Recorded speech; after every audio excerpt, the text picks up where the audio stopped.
tahu objek wisata ini dari mana, Mbak?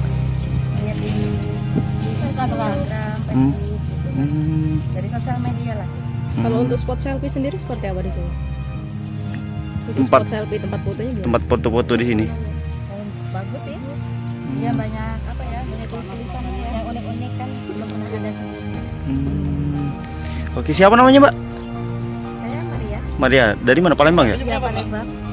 Mulai bulan September, Ah, ah.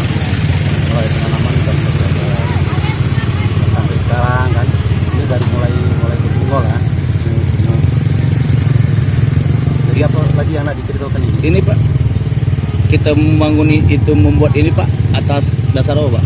Oh, latar belakangnya ya, latar Ya. belakangnya begini. Dia melihat apa tuh peluang satu, peluang kedua kalinya. Ini kan kemarin musim kemarau kan, panas kan, ini panas. Jadi banyak kalau ditanam padi itu tidak berhasil. Jadi kita coba cari apa tuh yang lain. Nah kira-kira inilah yang tarik. Jadi itulah idenya terus buat ini. Kalau pengunjung perharinya berapa di sini, Pak? Berapa? Pengunjung ini baru open tuh sekitar 4-5 hari inilah.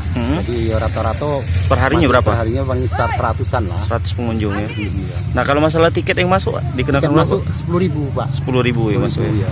Kalau anak yang sudah sekolah, tapi balita tidak dipungut kan. Oh. Tapi kalau yang sudah sekolah itu 5.000.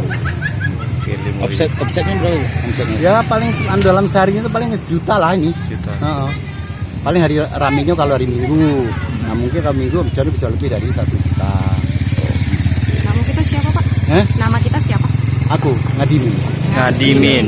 Yang punya ini dia Novita. Anak. Ini kalau luas lahan kita ini ada berapa nih Pak? Cuma seperempat ini, seperempat Hektar. bau. Seperempat bau bukan hektar Pak. Seperempat Bau itu berapa? Bau itu berapa? Sekitar berapa ya? 1.750 Oh. meter persegi. 1.750 meter. Iya meter persegi ya.